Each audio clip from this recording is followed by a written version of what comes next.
Je suis Anna Gishkina. Mon domaine de réflexion et d'action, c'est la réception de la Russie, l'image de la Russie en France. Je suis un grand défenseur de l'héritage chrétien de notre civilisation européenne. Donc pour vous donner un tout petit peu, pour vous situer un tout petit peu, pour vous donner l'esprit de mon sujet. Je voulais aussi également vous dire que je suis russe, orthodoxe. C'est important pour mon exposé. Vous compreniez pourquoi je tiens ce genre de discours. Donc ça doit expliquer quand même en partie mon état d'esprit et ma façon de voir les choses. Je me permets aujourd'hui de traiter un des sujets du transhumanisme, qui est le sujet de la vie illimitée. Je ne peux pas dire que c'est vraiment un exposé, c'est plutôt l'invitation à la réflexion. On va réfléchir tous ensemble. Donc je me propose, comme je vous propose, le choix entre la mort et la vie illimitée.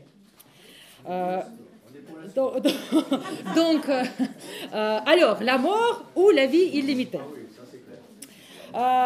Les nouvelles technologies, leur avancement, je vais d'ailleurs lire, parce que pour faciliter le travail de la traductrice, je vais essayer de lire, de mesurer mon débit vocal, ce qui est très difficile pour moi de contrôler, mais je vais essayer. Les nouvelles technologies, leur avancement fulgurant, sont appelés à rendre la vie humaine illimitée. Les hommes pourront également faire revenir à la vie leurs parents morts. Le nouvel homme, le transhomme, est appelé à être le seul maître de son destin et du destin de l'humanité. De rendre la vie éternelle possible, non pas après la vie terrestre, mais dans cette vie même. L'objectif du nouvel homme est donc vaincre la mort. Oui, nous vivons aujourd'hui dans un siècle qui sera le siècle de la singularité technologique, terme signifiant le boom technologique énorme. Selon les pronostics des scientifiques, c'est le 21e siècle qui marquera la transition de l'humanité vers la transhumanité. Le tout nouveau type d'homme va apparaître, dont le sens de la vie résidera dans le développement illimité de ses capacités. Cette nouvelle forme de vie humaine n'aura pas de fin, il n'y aura pas de finalité. Cela sonne rêveur, n'est-ce pas? Mais est-ce que c'est vraiment si beau que ça? Alors maintenant, je vais vous exposer quelques éléments montrant le danger de cette nouvelle philosophie transhumaniste quand elle est poussée à son extrême. Alors, la première partie de mon exposé, pourquoi la mort et l'attente de sa venue est un concept fondamental dans notre vie. La philosophie religieuse dit que tout homme doit connaître sa mort. Il y a des choses dans la vie que l'homme ne peut pas maîtriser. L'homme n'est pas maître de tout. Notre naissance, par exemple, n'a pas été un acte dépendant de nous. Il y a des choses dans la vie qui sont mystiques et puissantes, justement, par leur mystère. Si l'on parle, par exemple, de la résurrection des morts, cet acte doit également rester dans la catégorie des choses ne dépendant pas de nous. Ce sera le même acte divin que l'acte de naissance. Nous ne sommes pas les acteurs de la création du monde. Nous en faisons partie. Nous en sommes les produits. Et le nombrilisme de l'homme à croire qu'il est plus intelligent que la nature, plus intelligent que la vie, est voué à l'échec d'avance, et c'est évident. Même pas du temps qu'il fait dehors qu'on est libre. On sera toujours limité par quelque chose. Regardez, quand il pleut, nous devons prendre le parapluie. On est limité déjà rien que par le temps, et les exemples de notre limitation ne finissent pas là. Il y en a plein. La vie éternelle sur Terre serait une souffrance insupportable pour l'homme. Ce sera la même vie limitée par la sagesse de la nature, comme nous l'avons aujourd'hui, mais sauf qu'elle sera éternelle, d'éternelle souffrance. La vie se termine avec la mort. Je mourrai un jour, mais je n'ai pas envie de mourir. Toutes les philosophies et toutes les religions ont toujours été fondées sur ce postulat. Toute notre vie est basée sur cette relation, la vie, la mort, et sur l'attente de la mort. La vie, c'est la sensation de cette fine limite entre la vie et la mort. C'est la marche sur le bord entre les deux. Et c'est précisément cette peur qui nous sauve du danger, du non-sens de notre existence. C'est cette peur qui nous nourrit et qui nous rend toniques. Cela nous permet d'apprécier la vie parce que Notre mort, comme disait, si vous vous rappelez, le personnage Don Juan de Castaneda, de Carlos Castaneda, des livres de Castaneda, il disait que notre mort est toujours derrière notre épaule. Elle marche toujours à nos côtés et elle attend. On peut également citer ici Pasolini. Bon, ce n'est pas le plus pieux des personnages, mais ici, là-dessus, il a raison. La mort, disait-il, la mort fait le montage de la pellicule de notre vie, il a dit. Alors, un film avec le début, le développement et la fin n'est possible qu'avec le montage. Nous ne pouvons dire de l'homme que quelque chose de fini qu'après sa mort. Pendant que nous vivons, rien n'est vraiment clair. Nous sommes toujours accompagnés par le point d'interrogation. Quand quelqu'un meurt, les proches et les amis de cette personne pensent à lui et ainsi communiquent avec lui. Cette communication est la seule véritable, parce que pendant la vie, nous ne communiquons qu'avec les masques et non pas avec la vraie personne. Les religieux vous diront que l'homme qui meurt s'étonne lui-même de ce qu'il est en réalité. En vrai, tout cela pour vous dire que le seul sens dans tel ou tel phénomène n'existe que si ce phénomène possède une fin, une finalité. Si la vie n'a pas de fin, il n'y aura pas de bilan. Il n'y a pas de sens. Pas de fin, pas de bilan. Pas de fin, pas de sens. J'aimerais vous citer à ce sujet un petit extrait poétique de la trilogie cosmique, certains de vous connaissent certainement, la trilogie cosmique de Clive Staples Lewis. C'est le premier tome. Il s'agit d'un scientifique qui a voyagé. Bon, c'est un très très grand auteur de science-fiction, Lewis, et chrétien d'ailleurs, très dans la vision chrétienne des choses. Dans le livre, il y a le voyageur, il y a le scientifique qui se trouve, c'est le hasard, il se retrouve sur une autre planète. On comprend que c'est la planète Mars. Il voit, bon, comme à l'époque on ne savait pas trop ce que représentait Mars, il se retrouve sur cette planète et il affronte une sorte de vie, une forme de vie qui est très différente de la vie terrestre, bien évidemment, avec une autre végétation, une autre forme physique, un autre espace, une autre relation entre l'espace et le temps. Mais dans cette vie des autres créatures, il y a aussi une divinité, donc il y a aussi cette spiritualité en quelque sorte, propre à eux. Et alors il a la chance de rencontrer ce grand maître spirituel, c'est même pas plus Dieu, on peut dire, de cette responsable de cette planète. Et alors ils ont eu cette discussion et j'ai trouvé vraiment ce passage formidable, très beau, et je voulais partager ce passage avec vous. Alors, c'est la discussion entre le scientifique et ce protecteur, ce Dieu. Un plaisir n'est total, c'est Dieu qui dit, un plaisir n'est total que lorsqu'il est passé dans le souvenir. Tu parles, homme, comme si le plaisir était une chose et la mémoire une autre. Ce n'est qu'une seule et même chose. Ce que tu appelles ce souvenir est le dernier acte du plaisir. Quand nous nous sommes rencontrés, toi et moi, notre rencontre s'est achevée très vite. Ce n'était rien. Maintenant, nous rendons quelque chose plus fort lorsque nous en évoquons le souvenir. Mais nous n'en connaissons pas encore grand-chose. Ce qu'elle sera quand je l'évoquerai au moment de m'étendre pour mourir, ce que d'ici là, elle deviendra en moi tout au long des jours. Voilà ce qu'est la véritable rencontre. L'autre n'en est que le commencement. Donc c'est vraiment pour la finalité. Quand la chose n'est plus là, c'est là qu'on se rend compte de la chose. Et c'est là que la chose devient vraie et forte. Et alors, rappelons-nous que le monde transhumain sera bien entendu le monde sans Dieu. Tout sera intellectualisé. Il n'y aura aucune place au mystère. Cette intellectualisation du monde, l'académicien Eugène Melchior de Vogüé, c'est quelqu'un que vous connaissez déjà à force que j'en parle parce que j'en ai écrit la biographie. Mais c'est quelqu'un vraiment que il mérite d'être cité ici parce que c'est un homme quand même, c'était un grand éclectique du 19e siècle, et quelqu'un qui avait vraiment la réflexion très mesurée entre justement l'idéal et le réel. C'était entre les sciences et la religion, c'était parfait. Sa synthèse, sa façon et son espoir de synthèse qu'il pensait rendre possible et qu'il prouvait que c'était possible.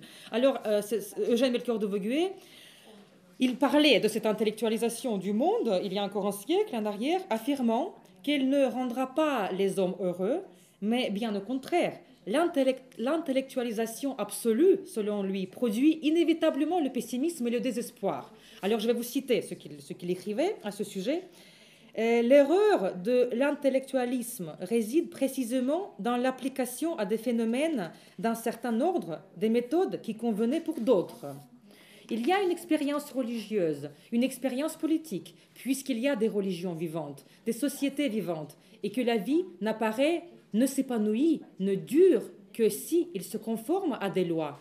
Pour découvrir ces lois, ce ne sont pas des constructions logiques qu'il faut dresser, ce sont des observations qu'il faut recueillir, ce sont des mystères qu'il faut constater et comprendre comme tels.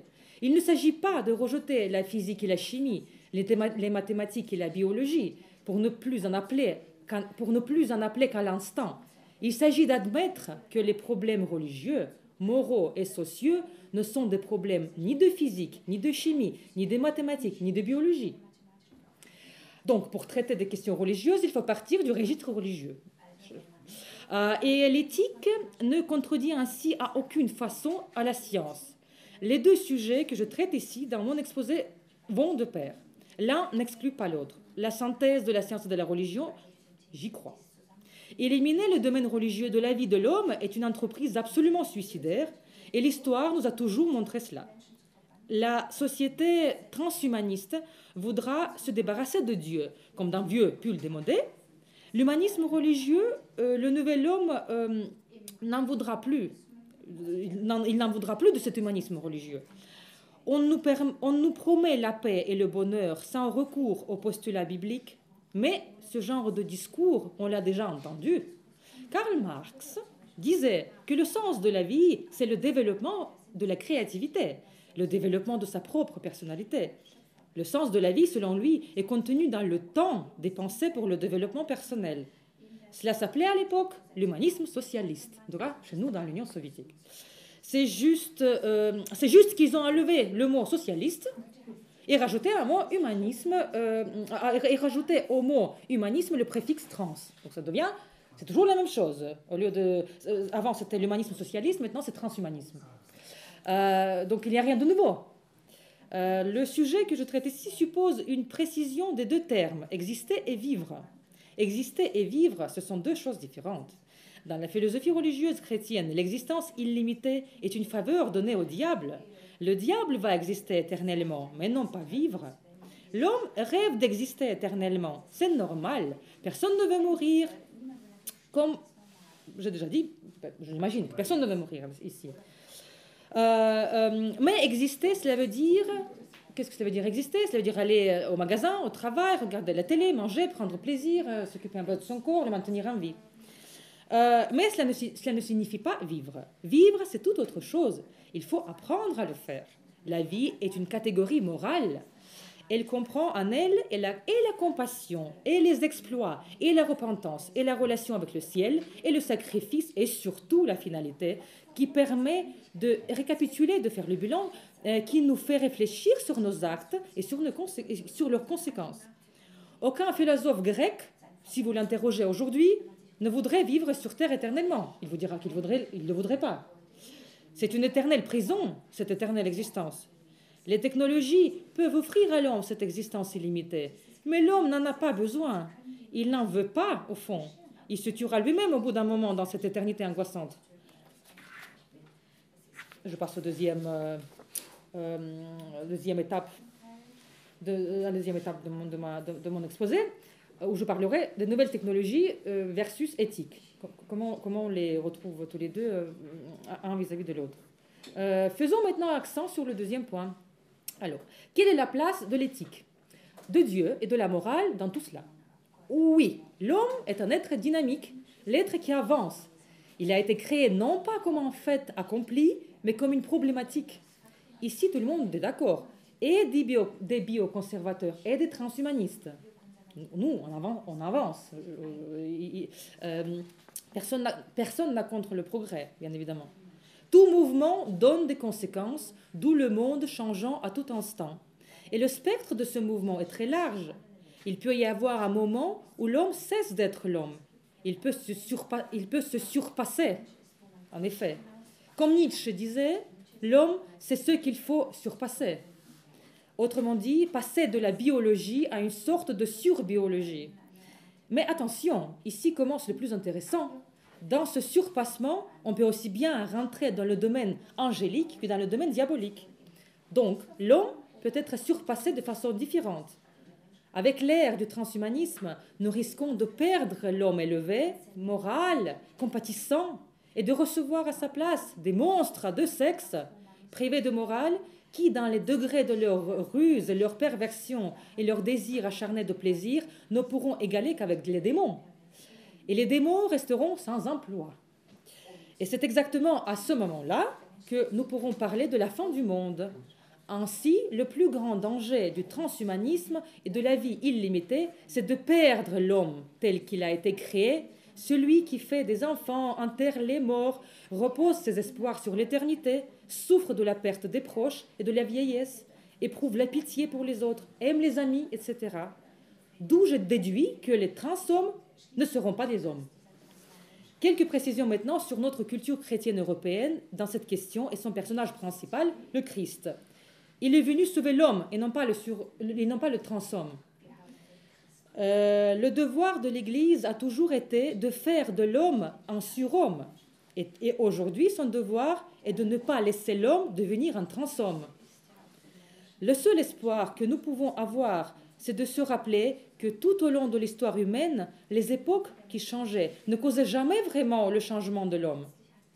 Si nous essayons de nous rappeler l'histoire du 19e siècle, par exemple, nous verrons les hurlements d'émerveillement, de joie devant seulement deux choses, la vapeur et l'électricité. Les hommes sont devenus fous autour de cela à l'époque. Même les grands esprits n'ont pas été épargnés de cette ivresse généralisée. Nous avons attrapé le Dieu par la barbe et maintenant nous aurons enfin le total bonheur, disait-il. Criait-il. Ou bien les premiers avions, les hommes hurlaient de joie de pouvoir monter aux cieux. Et aujourd'hui, qu'est-ce qui se passe aujourd'hui? Nous prenons l'avion, mais nous savons que ce n'est pas vraiment cela qui nous rend heureux. On a compris que c'était pas ce progrès, cette technologie, ce surpassement qui rend l'homme heureux. Remarquons également que toutes ces grandes joies du 19e siècle ont été suivies par de grandes guerres. L'histoire nous apprend que c'était toujours le cas. Toujours les grandes joies ont été suivies par de grandes catastrophes. Les nouvelles technologies avancent à grande vitesse. On l'a vu plus haut. Tout le monde se préoccupe de leur avancement, mais personne ne veut penser à la place de l'éthique et de la morale dans tout cela. Quand l'homme est méchant dans ses intentions et stupide de manière générale, imaginez 2 minutes un tel homme avec un marteau de pierre dans les rues de la ville. C'est dangereux, n'est-ce pas? C'est encore plus dangereux quand le même homme apparaît dehors avec une arme à feu. Et maintenant, imaginez le même homme, cette fois-ci augmenté, bionisé, le cauchemar devient niveau plus absolu. Si l'homme ne grandit pas moralement, le progrès des nouvelles technologies le transformera encore plus en meurtrier de l'humanité. Comme disait Theodore Roosevelt, un voleur sans parcours intellectuel vole un paquet de charbon. Un voleur avec diplôme vole un chemin de fer entier. L'homme est un manque aujourd'hui, comme c'était toujours le cas d'ailleurs, des vertus humaines telles que entraide, pitié, compassion, charité, et non pas la vertu transhumaniste de se surpasser. L'homme, il n'en a pas de ce besoin. Il ne ressent pas ce besoin. Il n'a pas de manque, dans cette envie de devenir transhumaniste, transhomme. Donc, on n'a pas de besoin vital de surpassement de soi, d'augmentation technologique. Ces idéaux du transhomme ne nourriront pas l'homme qui se trouve dans un vrai besoin, dans un vrai désespoir. Comme au XIXe siècle, des hommes ont bien vu au final que même la plus belle charte n'efface pas un pli de souffrance au front des malheureux et ne donne pas un morceau de pain à l'affamé. Les hommes, pas les transhommes, mais les hommes ont cet étonnement et cette crainte devant ce qui est plus haut que nous. Nous avons cet amour et cette compassion envers ceux qui sont comme nous. Nous avons cette peur de tomber dans ce qui est plus bas que nous. Autrement dit, l'homme doit savoir éprouver de l'amour, de la crainte et de la honte. C'est justement ce qui le fait homme. Et ce que c'est le transhomme, je ne sais pas. Je ne le sais pas ce que c'est le transhomme. Nous devons ainsi être nous devons ainsi être la vertèbre morale de ce monde. Si le XXIe siècle n'est pas un siècle de l'humanisme religieux, avec l'homme comme une créature tournée vers Dieu, l'homme cessera d'exister. L'homme disparaîtra. Et tous ces fantasmes autour du futur et de l'homme augmenté, il n'y a rien d'humain dedans. Et si nous lisons l'Apocalypse, par exemple, il nous parle justement du monde inhumain, monde totalement déshumanisé. On n'y aura plus ni pitié, ni de situation spontanée. Imaginez maintenant quelqu'un veut passer là où c'est interdit à ce genre de personnes de passer avec son profil. Alors dans le monde bionisé, le monde technique, ce n'est pas possible. Alors il n'y aura que des règles, il n'y aura jamais d'exception. Et dans notre monde humain, bon, c'est pas grave, tu passes. J'ai même le cœur, j'ai un peu...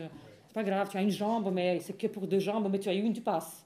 Donc vous voyez, c'est humain, c'est des choses que ça disparaîtra quand on aura juste un tampon sur le front, on le scanne, alors toi tu as le droit, l'autre pas parce que tu n'en as pas, et là tu peux parler, tu peux dire tout ce que tu veux. Il n'y aura plus d'échange humain, il n'y aura plus d'exception aux règles. Tout sera robotisé.